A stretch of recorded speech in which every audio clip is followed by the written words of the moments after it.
G'day, welcome to the Transport Latest podcast. I'm Graham McCabe. I'm a transport planner and traffic engineer with 30 years experience in the Asia Pacific. And hello, I'm Russell King. I'm a transport strategist and transport policy expert with around 20 years of experience, and I'm the founder of the Transport Leader newsletter and blog. Okay, Russell, what are we going to talk about today? Today, Graham, we're going to talk about transport manifestos, those things that politicians produce around election time, saying what they're going to do. And today we're going to cover the transport aspects of it and how these things get produced and why they have what they have in them. Now, interesting little aside, I'm a bit of a fan of the rest is politics in the UK. And I didn't realise that in the UK, if you have a manifesto, then it has to just sail through the House of Lords. But if you introduce legislation that hasn't been put in your manifesto, then the Lords get to basically stop you from doing it if they're all cranky enough. Not quite. So yes and no. So yes, if something is in your manifesto, it is assumed that the electorate have voted for this, and therefore the House of Lords, which of course is unelected in the UK, and because of that unelected thing, says, well, we can't go against the elected mandate of the government. Yeah. So that's part's true. If it's not in the manifesto, though, even then, the House of Lords will only typically, I think the convention is that they'll turn back Commons legislation only 3 times, I think is the convention. Right. And after that, they will let it through. So if they will basically say to the Commons, maybe you want to have a rethink, and they might say that 3 times. And then if the government still wants to pursue it, the Lords will relent because they don't have the power, the imbalance between the upper house and the lower house because of the electoral mandate. The other aspect is that governments can just stack the Lords with a load of appointments if they're not happy with it as well. Yeah. So one of the problems they have in the UK at the moment is the House of Lords keeps growing in size as whoever's in government decides to stack it with their own people just to make life a little bit easier. Yes. It's not the House of Lords is an ongoing reform institution. People keep tweaking it almost every new government, or every Labour government certainly. Yeah. Likes to tweak the rules on it, but no one actually solves it properly. And part of the problem is that there's no consensus on how to solve it. They don't want a fully elected chamber. They like the idea of having people who are genuine experts in areas to provide scrutiny on legislation, which is a definite strength of the House of Lords. But we are digressing somewhat, I think, from the topic. So sorry to go down that rabbit hole. No, we are, but it is relevant in that in Australia, the US, Canada, other Anglo places, manifesto is often as good as its ability to be used as a feist. You put a match to it, and then you get on with the job of governing the country. Yes and no, I think. You can tell who the cynic is here and who the political party person is. Well, yeah. So there's election manifesto promises that are within the gift of government, and then there are election commitments which are not in the gift of government. Okay. Right, let's break that down. So a good example of one which is not in the gift of government is promising what electricity prices will be. Yeah. So the current Labour government in Australia, when it was elected, had promised, I can't remember how much it was, $250 or something off electricity bills, something in that region. And then, of course, electricity bills actually went up for all sorts of reasons. Ukraine war was part of it, but there was also other things as well. They should never have made the promise because that was not something they could have they could commit to. But in terms of actually winning the votes, it was a very effective policy. And they never got punished for it at the next election for breaking that promise. On the other hand, there's a whole bunch of stuff which is within the gift of government for them to commit to. Governments like to deliver on those things because when you're coming up for re-election, it's very helpful if you said, well, here's 10 things that we promised and here's 10 things that we delivered.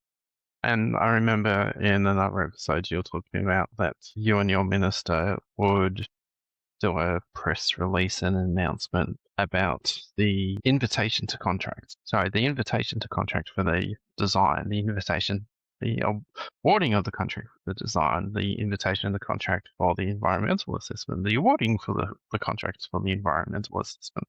And you just keep on rolling this, so you're always having something to announce. That's during general government. Yeah, right? Government puts press releases out, and many of them every day, and it's for the journalists to try and work through which ones they think are the most noteworthy and all the rest of it. But at manifesto time, you can get sometimes very weak commitments. So often you get, we promise to do the business case. Yeah. On something, you get a commitment to do the business case, and kind of the assumption maybe in the public's mind is, they're doing the business case, they're building this thing, when that's actually not the commitment. And so, and what you might find is that a government that's expected to get several terms might, the first pre-election, I'll promise to do the business case. They won't do anything with the business case for 3 years. And then at the next election, they say, now that we've done the business case, we promise to now to deliver it, or, something like that. Yeah, I do recall a promise which was about a set of freeway ramps, which had been planned for 30 years. All the roads had been built to those future freeway ramps. And then there was like, whoa, we promise we'll do the study where the ramps should go. And then they spent a ridiculous amount of money doing the study on where the ramps should go in order to come back to the same place that had been planned for the last. So that's a really good example of kicking the can down the road. The challenge with manifestos typically. Yeah. Right. So if you're in government already and you're the transport minister, you'll have a good understanding, and you've been the transport minister for a while. You'll have a good understanding of what's good policy and what's not good policy. Yeah. Maybe some aspects of it, at least. Hopefully. Okay. Your colleagues in seats and the leader of the government will not have that privilege, right? And so you will be lobbied by every MP, every candidate, and on behalf of the candidates, especially in the key seats, the premier or the leader of the government, saying, we need something to promise in this seat to help us win it. And and particularly if you're outside government, trying to win government, you don't have access to it. So you start throwing promises around, unless you have a parliamentary budget office or something like that that you can dip into. Well, let's stick. Opposition's a really good point. Yeah. Let's put a pin in that second and come back to that. But if you're in government, and starting in a situation where the minister will know, we don't really want, for example, one of the common things we see in a lot of places is committing to building more commuter car parks. So a car park is full because it's been provided for free, okay? And as a result, there's unmet demand for more commuter parking. And the theory is, okay, we'll build more commuter car parking, free commuter car parking, and so therefore more people can access the station. Now, in our commuter car parking episode, see below, we talked about when the commuter car parking is the right thing next to a station and when it's not the right thing next to the station. Right? And there's lots of examples of where it's the wrong thing to do. But if you're a voter in a seat and you're driving to try and get a parking in that commuter car park, and it's a bit hit and miss whether you get it or not, or you're having to leave very early in order to get yourself a space, what's the intuitive thing that you're going to want? A bigger car park.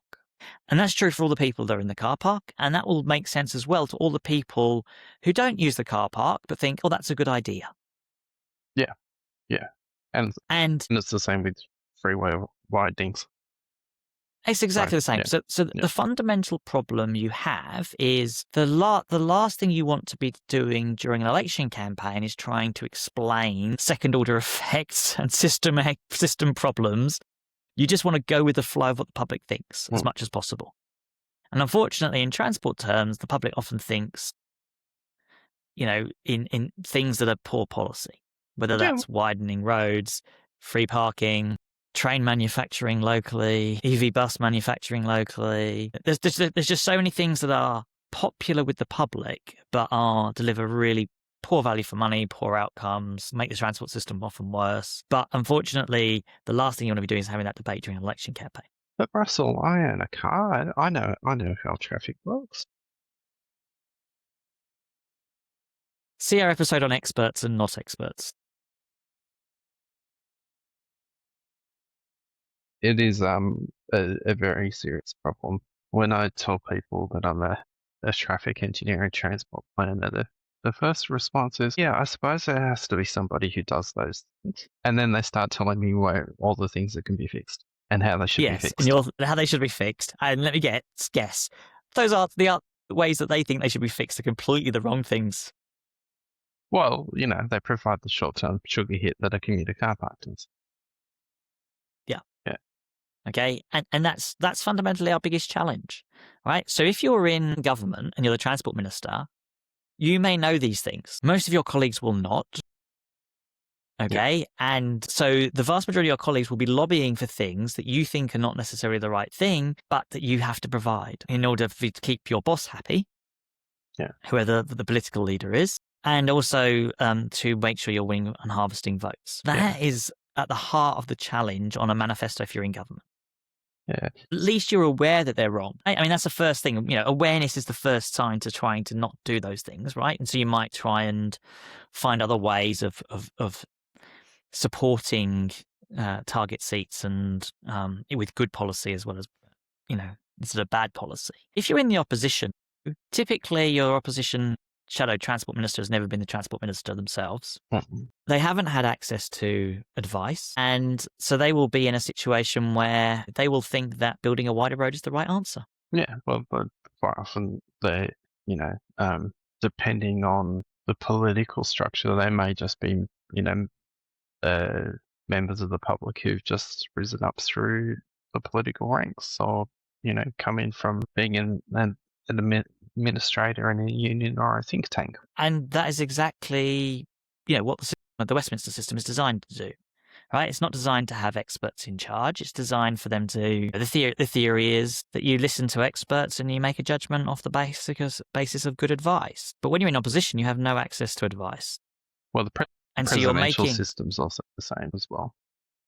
Yeah, and so you end up in a situation with regards to the opposition don't even have access to the advice. Really, the advice they get is greatly reduced. There'll be people who are consultants and things that they'll be talking to, but then it's really hard for them. If you're going to change the narrative about transport from, say, road building is the way to solve congestion to actually the way to make our transport system work better is through more walking, cycling, and public transport. Changing that narrative.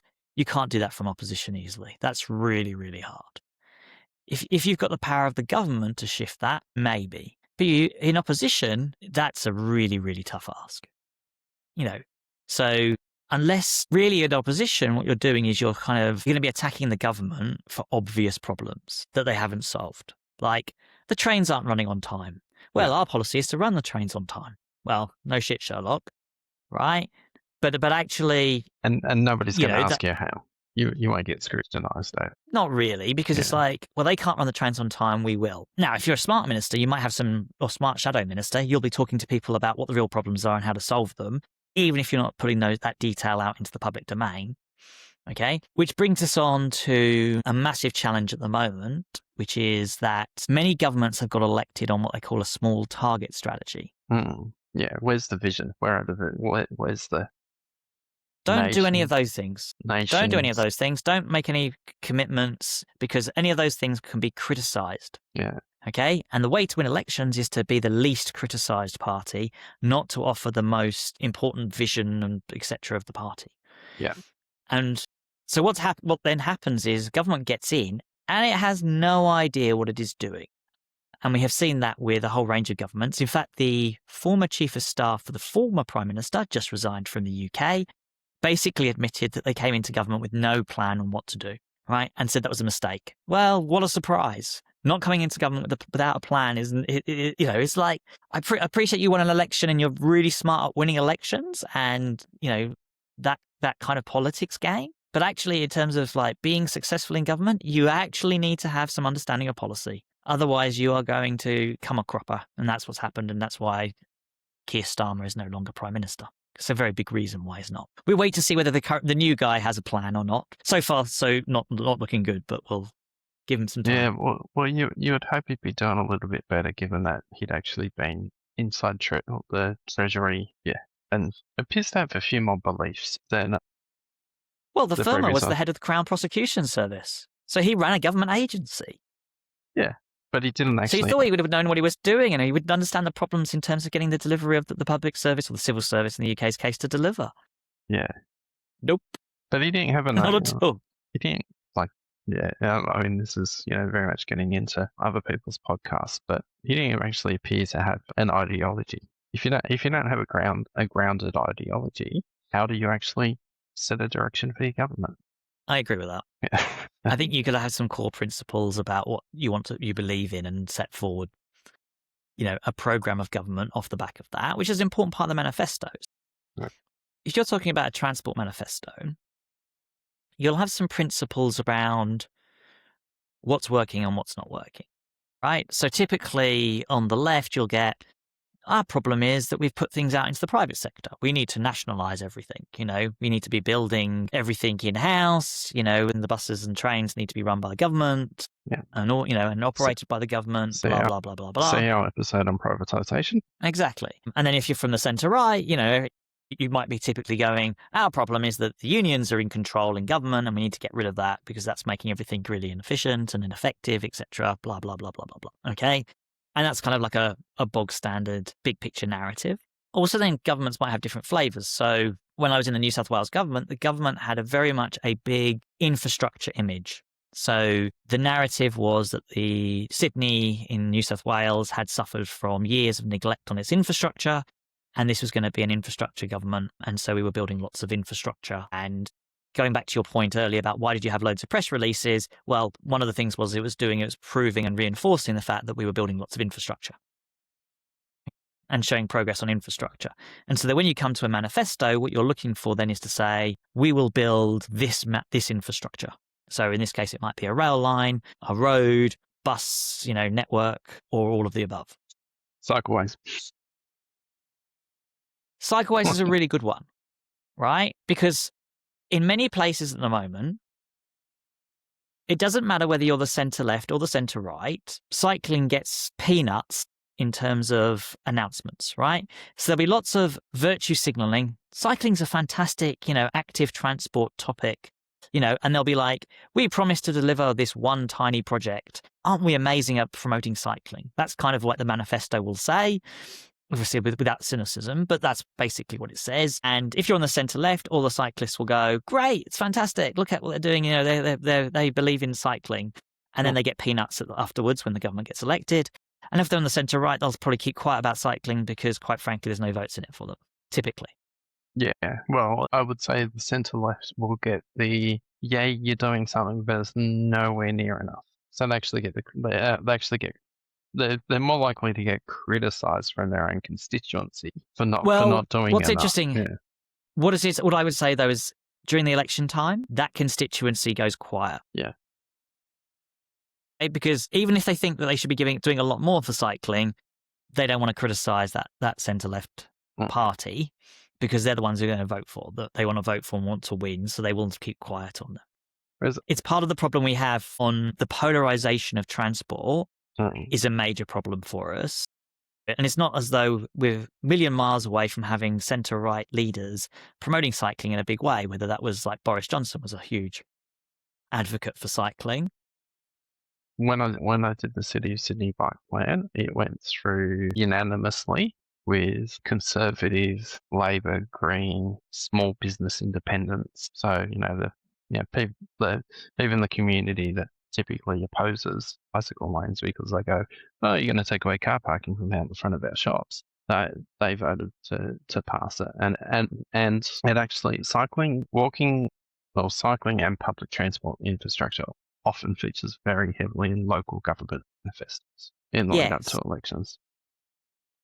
So one of the things that's really, I think, important in terms of programs for elections, etc., is the level of government and sort of the constituency that you've got. So one of the problems we have, I think, in Australia is that in effect, transport is heavily weighted by the states. And the states are having to provide policy for both the regional Australia, small town Australia, and also the major cities, because every state's got a major city pretty much. Well, yeah. We'll call them a major city, but yes, okay. and so see our episode on mid-sized cities, and how everybody disagrees with the number that you picked out of the year. But the problem with that is, if you're then having to appeal to a very broad geography, policies that work really well in the inner city, walking, cycling, more public transport. Okay, talking about those is completely and utterly irrelevant to a very large swathe of your electorate. Yeah.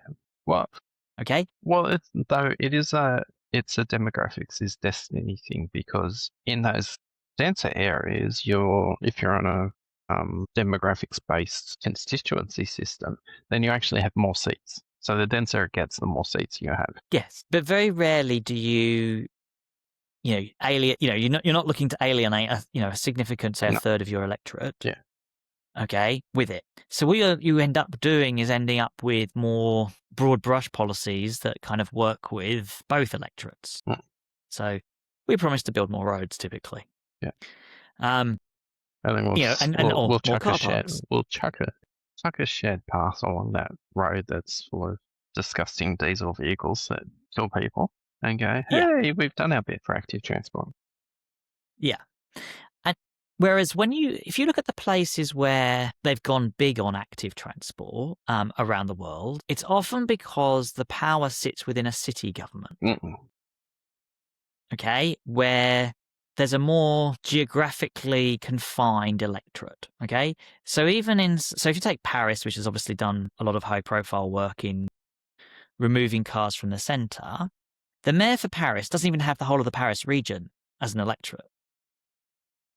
Right? They kind of have the inner part of Paris as their electorate.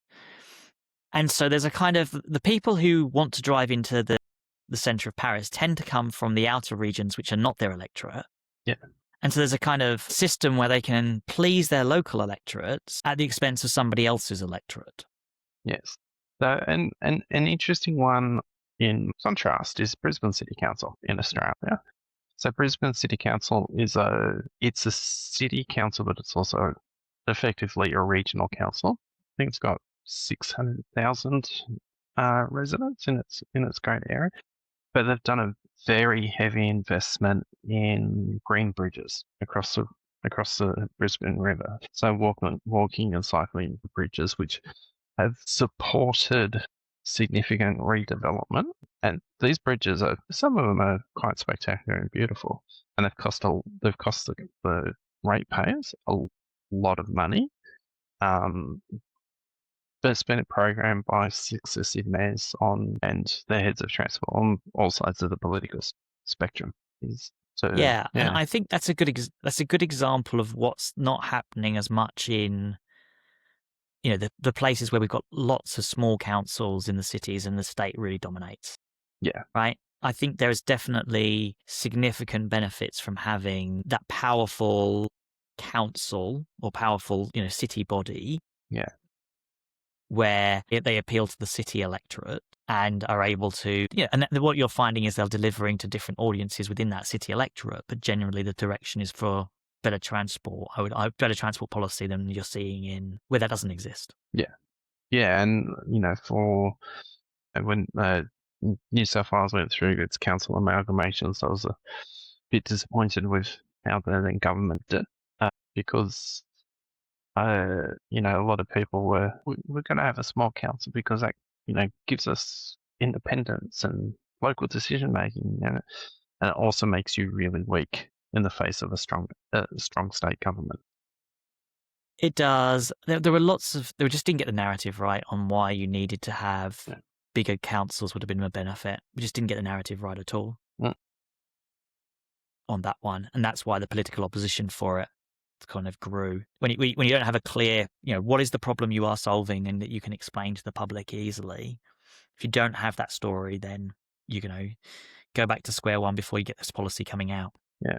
Okay. All right. So getting back to the actual topic. So did we go down another rabbit hole? Only a small one this time. I think it was more the tripping rather than falling. So social media, mass media, they all play a role in how politicians end up with their manifestos. Can we get good policy, or is the age of good policy as part of electoral cycles out the door? What would you advise these days? Would they listen to you? How about we start with, would they listen to you? So the thing I would say is, historically, it was much easier to make a narrative for policy reform. Okay, so when you wanted to do a major reform historically, you could basically go and talk to a handful of press barons and sort of the major political reporters and editors at, 2 or 3 major TV stations. Yeah. Okay. And you would capture like 90% of the electorate through that. So if you could explain to them why this was the right thing to do, you would have sympathetic coverage for your reform policy Mm-hmm. that the 90% of the electorate would see, right? And so the amount that you needed to do was much less.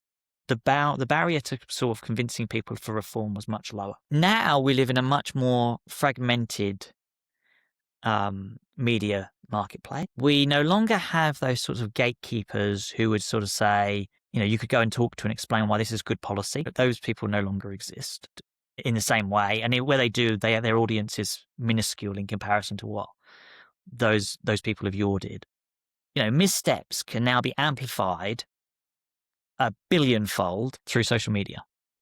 Yeah. Right? All of that makes reform a lot harder. If you then add on to that, I would say that this generation of politicians, generically, there are some really good ones, but I think there's also a lot of people who their skill set is not in policy making. I think it's fair to say. They have found their place. You talked about it earlier, they've come up through the trade union movement. They are some sort of community activist. Their understanding of policy, the thing that this gets them elected is typically that they're able to play the political party game to get on the selection panel. They're in the right factions or whatever, rather than policy making. And therefore, a lot of them also are not in it to make policy changes necessarily. They're more in it to climb the greasy pole, I would say. Oh. And so you end up with a problem where policy making is not a priority for them, especially if it's high risk policy making, which pretty much all policy reform is at the moment. Okay. Sorry, that's a very negative kind of perspective. It's hard. Yeah. So I mean, it's not as though policy reform is, we can point to many places where policy reform is going really well right now. There are not many places where that's the case. The vast majority of places we're seeing, small target strategies, not a lot of reform going through. Why are so many people unhappy with their governments, judging by the fact that they are leaving the traditional political parties who ran governments and moving to alternative parties? Okay, it's out of frustration because of the problems that those people are seeing in their society and not being tackled effectively. So we've talked about the role of experts in a whole podcast, but it seems very much like you have politicians who are only interested in votes, not outcomes, using consultants, advisors who are only interested in making the politician happy, and that's where the reform and outcomes get left behind. I think it's a bit harsh to say that politicians are only interested in votes and not outcomes. But some politicians. I wouldn't. What I would say is is there's a lot of politicians who are managerial. They don't really understand the difference between managing the system and reforming the system. Okay? So their view will be, well, we just need to make sure we're managing the transport system better, rather than actually what we need to do is building less roads and building more walking, cycling and public transport infrastructure kind of thing. We just need to manage the roads better and everything will be fine kind of philosophy. And for those people that don't AI will solve that. Yeah. So for those people, that's why you kind of get the smart city, we got to have smarter traffic lights or whatever it is, right? We'll solve our problem, as apps, we'll get people out of their cars, or, we just need to, provide lots of incentives for them to get out of their cars through, providing free fares, and then people get out of their cars. Well, they don't. So you've got all those people who are kind of like, they want to do all of the, managerialism in peace, but actually none of it's effective. The experts, if they ask them, would tell them it's not going to be effective, but they don't want to take on the difficult reforms. So I think they would, if you offered them, here's a nice reform that's really going to be popular with the public and will deliver the outcomes, they'll take that. But those are few and far between. Will they take it if they know there's pain in between? No, typically not. So, I wouldn't explain it as pain, but as risk, right? So the level of risk that a politician will take on these days is very low. Lots of them are very risk averse, and so they won't do it. I think it's interesting. Andy Burnham's at the moment in that phase where He and his staff are encouraging civil servants to come through with, difficult reforms and propose them to them. I think that's probably a hiding for nothing, would be my view.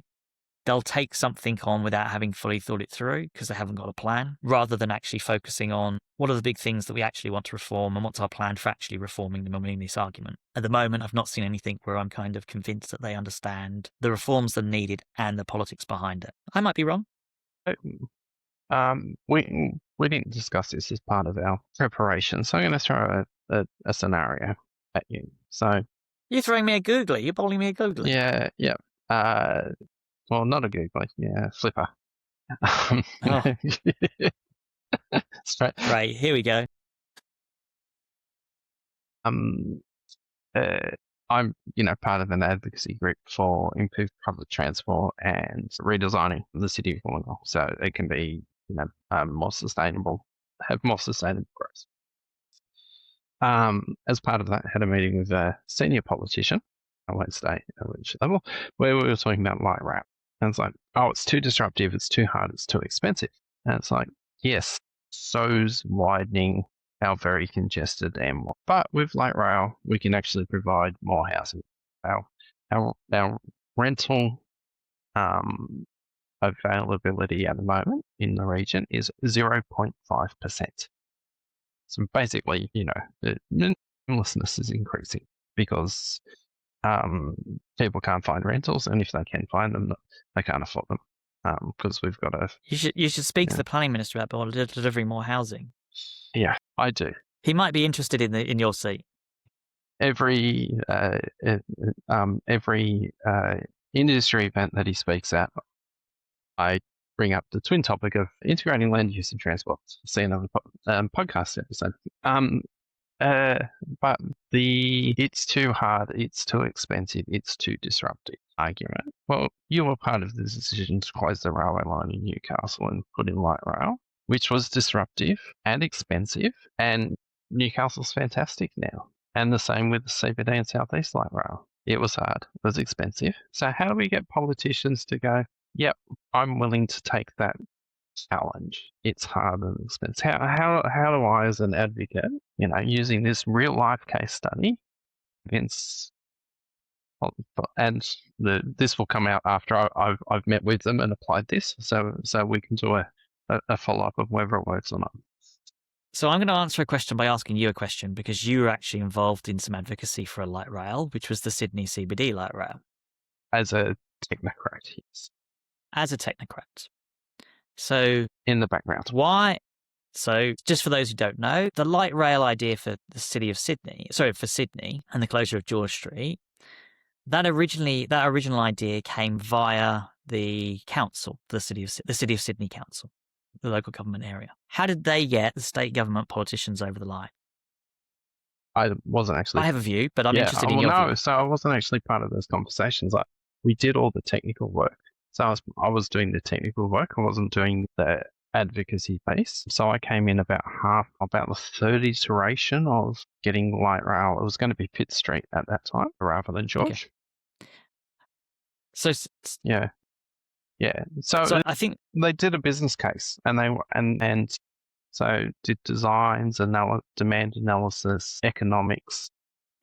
Demonstrated that it would work. So on the technical side of things, I'm talking about. As I said, yes, I wasn't involved in the political and advocacy side of things at that time. So if I was trying to get a politician over the line on that again, one is you got to look at the politician. Is this politician that you're trying to get over the line a pro-public transport politician, or are they a road builder? That's far oversimplifying it, but Yep. Broadly speaking.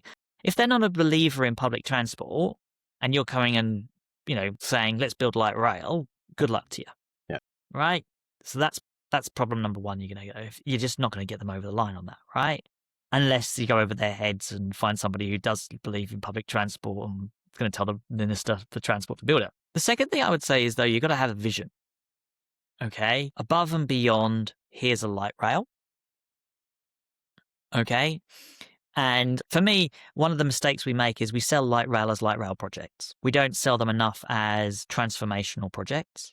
One of the things I would also say is, if you've got ministers who have visited light rail projects, which increasingly in Australia they could have done, and seen before and after transformations and those sorts of things, then that helps them to sort of picture what's possible. So that helps. The other thing I would say is you've got to be clear about, like, you go back to your problem, your issue around the M1 versus expansion versus the light rail expansion. Yeah. For that, you've got to start with the problem. So if you're coming in and saying advocating for a light rail, you're not advocating for the problem.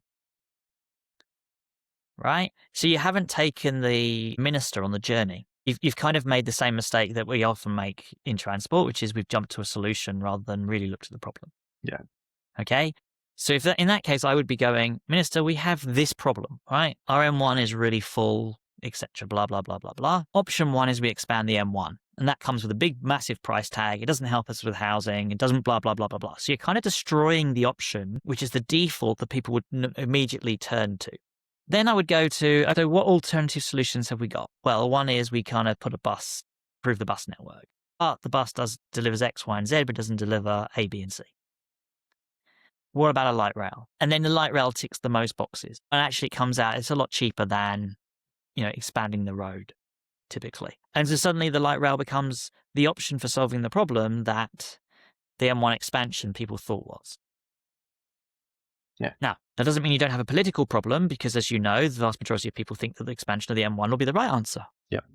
That's where the politics comes in. And that's where, if I was an advocacy organization, you've got to do a whole bunch of educating the local community, which is hard. Yeah.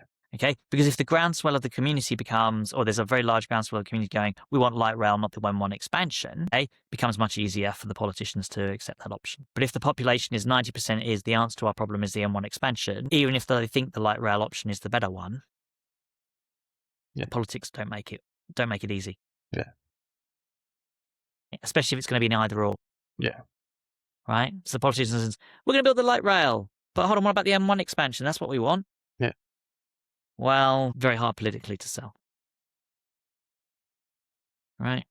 So, I've been in a situation where, when we were building the light rail, one of the local members, was getting some flack during the construction period. Well, there's always problems during the construction period of a light rail. Inevitably, major infrastructure causes construction challenges, yes. Right? And he wasn't coming out and batting, for supporting, saying, this is going to be a great project. Yes, we've got some pain now, but this is going to be a great project. Wait and see. Yeah.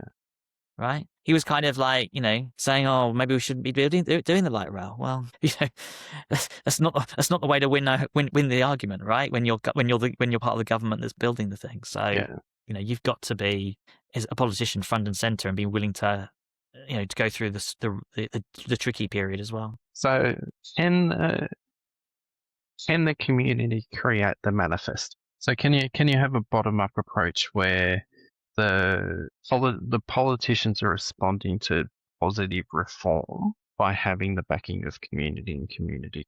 Yes, indeed. I would say if you had a large consensus grouping on the community, you would get there.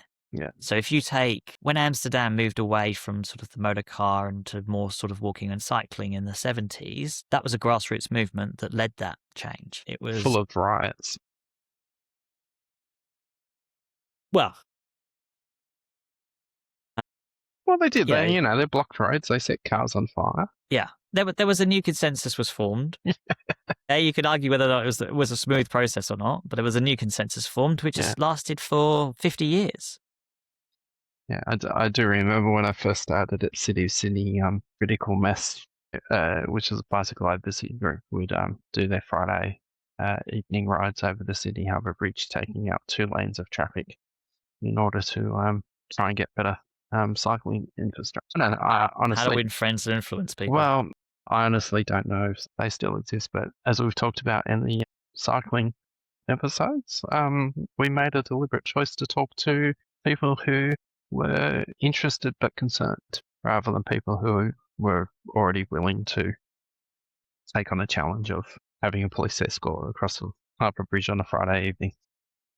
Yeah, it's a difficult story.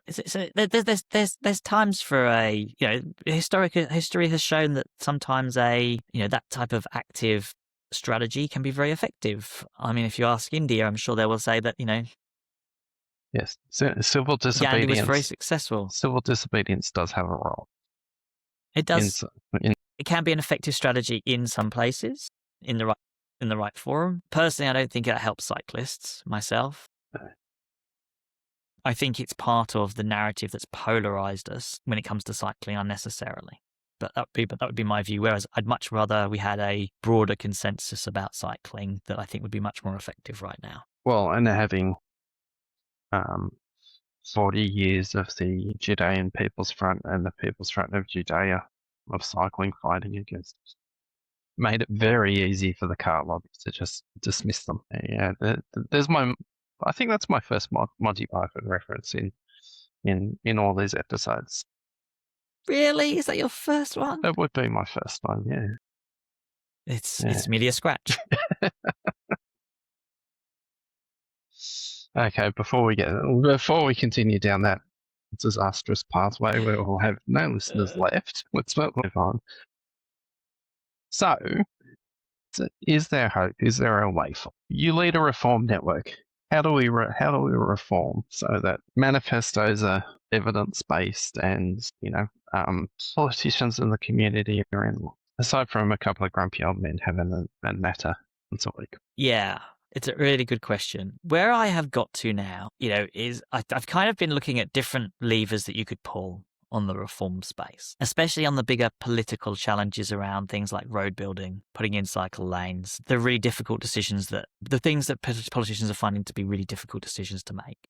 And where I get to is actually the politicians aren't going to be the ones that lead this, I think, because it's so hard for them because so much of the public is against them as a starting point, okay? Because the public believes in building more roads. We can talk about why that is and most normativity and all sorts of other things, but that's where they are. That's where the public is, And I've written about how I think that's partly because we don't teach them that transport is a system. Yeah. We teach them to solve it linearly, and that's a problem. If you then looked at, say, well, one of the options is to go around and sort of leverage the experts, and in our expert episode, we talked about actually the experts have got a lot of vested interests in building more roads because that's what keeps them in jobs. Yeah. Right? Yeah. And so it's not going to come from the experts, to be honest with you, because, at best will, in a transport department covering multiple modes, you're going to have them split, right? The roads builders are going to be saying build more roads. Even if the others are saying, even if the public transport are saying, no, we don't want more roads. What we need is, more buses, more trains, more cycling. So you're going to have conflicting advice, and bureaucracies tend to, gridlock when there's conflicting advice. And which makes it. What do the politicians do? Do they just go, oh, well, I'll focus on something else? Well, if you're a politician and you're getting conflicting advice, so you're getting told, well, our roads people think we should build more roads and the public transport people think we should build more public transport, okay? And the public's on the side of building more roads. What would you do as a politician? Yeah. Well, you're going to build more roads, right? Now, if the experts are all against building more roads, then you might think again, but you're like, even then it's like, well, how am I going to take the public with me? Yeah. Right? So if you can't do it through the experts, the reform very easily, and I'm talking about the big ones, there's a lot of reforms that can be done that are not political within transport that could significantly improve things, but the big ones, road user charging, whatever it is, Yeah. You can't do it through the experts, I don't think, and you can't do it through the politicians and getting them to sort of lead the public because it's just so hard to do reform now. I think you've got to get down to how can we take the public on the journey and get them to shift their perspective. Yeah. And I think that's the thing that we're missing. Well, and road user charging is going to be the big one because that's something that urgently needs reform. And I'm not talking about fuel tax because fuel tax doesn't go into maintenance of Roads Australia or whatever you call it now. It's necessary in order to stop people from driving more and more because it's really driving. Even when you're paying electricity rates, it's still really cheap to drive an EV. And I know this because I'm an EV owner. And it becomes very easy. And well, people might not know it. I'm doing a stated preference survey of people on LinkedIn at the moment, and they think it's to advise me. I'm seeing if they will be suckered into saying yes to high speed rail. But anyway, yes, And the evidence is that there are significant induced mileage from electric vehicles. We're seeing that in Norway in a big way, which is the highest penetration of electric vehicles in the world. Yeah. So it's definitely an issue, as you say. Yeah. Yeah. And you can't just sneak the change in like it's currently trying to be done in New South Wales. Yes and no. Like, I wouldn't say sneak, I think is the wrong way of doing it. They're not But being I think- particularly open and communicative about it. Well, I think that's partly because they haven't worked out whether they're going to do it or not. They've put it into the legislation, into the draft legislation. Yes, but I'm not actually still sure they're going to implement it. So- Are you? and- Are you and- convinced they're going to implement it? Oh no, well they can't because it's exhaust effectively. Well, the way that they're doing it, potentially, I think there's room for going back to the High Court and saying this isn't an excise because we're doing this differently to Victoria. Okay, and we're doing it as a separate thing, Yeah. and this is the way it's not an excise. So I think there's an opportunity there in that window, but we'll see what happens. But actually, I think that's the reason is if you're going to do it, yes, you need to go out and explain it and explain it well. Okay, and I also think that you need to accept that there will be some issues, like there's some challenges in the way. So if you take New Zealand, so New Zealand has now got a electric vehicle sort of road user charge, which it implemented a couple of years ago. And when it did it, the proportion of EVs dropped off a cliff, right? But partly that was because people who were going to buy EVs, because there was a kind of grandfathering, they got in beforehand. Yeah. Right? They purchased a whole bunch of EVs beforehand because of the subsidies that were available. Yeah.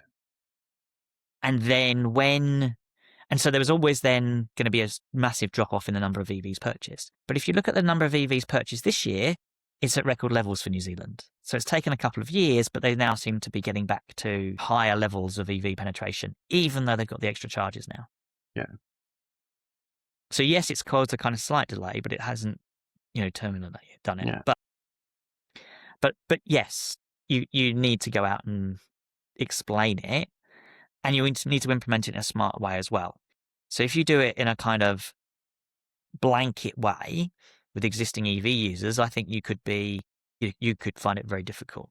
Yeah, which you think about the really large reforms have been taken as a manifesto, as like that exactly what you said. There's like, here's all the problems with the current system. We could do this and it's not going to work. We could do that and it's not going to work. Here's the thing that we believe is going to work, and they get taken to an election. So can we do that with transport? Well, okay, so two things in that space. You need to be making that case for a sustained period of time, right? It's not something you go to day one of the election campaign, you announce that you're now going to go and do GST reform, which I think was the example you were thinking of. Yes, it was set up for both sides of government for about 10 years beforehand, and then majorly by the then government for 18 months. Yeah, so you kind of you've got to start early and make the case and strengthen it, and then you can kind of go and talk to the community and then get ready. If you haven't done that, you don't want to do that in the lead up to an election, so you're going to dodge that bullet. Which is why I'm not convinced. Which was the that New South Wales is actually meaning to. Yeah, and I'm not sure that the current government, New South Wales government, has made the commitment, and so the argument for it. And so I think it would be very difficult for them to actually implement as part of an election campaign. Post-election, they might make the case. Yeah. Because I think the legislation will say it will be the discretion of the minister when they implement or something like that. Yeah. Okay. Right? Yeah. I mean, one of the options is the opposition might run, a campaign that says, we will oppose this, okay? Yeah. Even though it's their own legislation. Yeah. And they supported it in government. I don't know. But it might be something that One Nation opposes and said, the other two parties are going to do this, but then I'm not expecting many people who are like environmentally friendly EV users to support One Nation because they're not very big on the environment. Yeah. So it's, Well, and so, yeah. Anyway. Difficult one. Yeah. Everybody, there's your little insight into the state of New South Wales politics in the lead up to the we might have to edit that stuff out. Election in March next year. Who knows? We've got to do too many rabbit holes in this episode. Who knows what people like? One of the things we haven't touched on in terms of the manifestos is there is a hierarchy of popularity of different modes with the public. right? So yes, it is. You get lots of support for building more roads to help car drivers, but you also get a lot of support for building trains. Like there's very few people that are against building more, against trains. Trains win votes as well, but buses much less so. And then of course cycling can create huge backlash. Yeah. Right. And so manifestos are not the best time as well to be talking about cycling. Again, you need to have made the case beforehand, typically. Not always, but a lot of the time. And buses just there's no point in pledging lots of buses because you won't get any votes for it, which is a shame. They're going back to the local MPs and candidates. They very often support more buses and advocate for them as part of their election platforms. Yeah. Yeah. So the way I would describe it is they do the minimum amount to keep the bus passengers happy. Which is interesting because in actually in all of Australia, it's more than the train passengers. I know, right? But the bus passengers, because the things that really would help bus passengers is, am I going to have a really frequent service? Is it going to be a quick service and a reliable service? And the fact is that they're willing to put the bus priority on there to make it frequent and to make it reliable and quick. Yeah, I see our bus episode. Yeah, well, and I feel that bus passengers are given they're people who have to use the bus, so we don't have to worry too much about them from the perspective of politicians, because they just lump it. They just go, yeah, the bus is terrible. I hate being on the bus. I'd drive if I could. But they don't agitate and complain to their politicians. So you don't. Maybe there's a defeatism thing, right? Because the problem is if you're in a situation like we are where the overwhelming majority of people would drive, or if they could drive, would drive. If you're a bus user, you've got to use the bus. Your voice is very small at the moment. It's a self-fulfilling prophecy, isn't it? Yep. But having said that, part of the same local public transport advocacy group, we have had meetings with local politicians, and as a direct result of that, we do get increase in bus services. It's not, it's not a huge increase, but it is, significant that now on weekends, what was a hourly service is a half-hourly service, and actually is more useful to people. Unfortunately, I've just moved away. Unfortunately, I've just moved away from that route, so I don't get the direct benefit of it, but I'll keep on going for other people. Very altruistic of you. Yeah. Your bus priority? No. So there's a few locations where that would be good, and and that's part of our stepping stones to towards what we're advocating for. So getting back to manifestos. Yeah, I think the problem with bus priority is that it then sort of gets a winner versus a loser, right? Yeah. Politicians don't necessarily like to make decisions when there's a losers. Yeah. Okay, all right. Let's finish up with some hope. Okay, come on then. What's your hope? Well, I mean, I'm going to keep on advocating for improved public transport in my region, which is also a challenge because you can occasionally piss off the people who may offer you work. I'm working through the process of trying to work out ways of how can we take the public with us more. How can we, educate the public on better transport. And that's a big challenge, but I think it's one of the ones that we have to wrestle with. And if I was critical of people who are trying to do that already, the thing I would say, and I've written about it previously, is they tend to preach to the converted. I think we've got to work out how to talk to people who do drive and explain to them why actually this is in their interest, why it's good, why it's better for them, for less people to be on the roads driving. Which going back to the cycling piece was one of the things that we do. It's like, the cycleways reduce demand for driving and parking because the people who can do that then have an option to do that. They're not forced in there by their circumstances to drive. Yeah, and I don't think we use that narrative anywhere near enough. I think we spend a lot of time talking about either, in cycling's case, the health benefits or the environmental benefits. I don't think we spend enough time talking about the benefits for drivers. And in many ways, a lot of the narrative against drivers, I think, is polarizing and unhelpful. So things like, don't want to criticize another podcast, but the war on cars kind of is for me is an unhelpful framing, which is sort of polarizes the discussion and actually prevents you from bringing drivers on board because you're just seen as what's the anti-car, Yes. right, rather than pro better transport options, because unless you're like a real extremist, people are going to continue driving. Right? They're useful. Yeah, cars have a role in the multimodal transport system.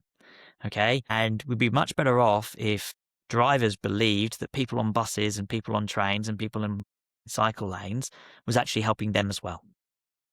Okay, rather than seeing them as people who are hostile to them, and against them. And when we kind of think in that zero-sum way, I think that's making our transport system worse. So that for me would be something that we need to do better at taking drivers with us.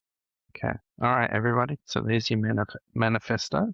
Be nice to car drivers. But it is you should be nice to everybody, regardless of how they get it.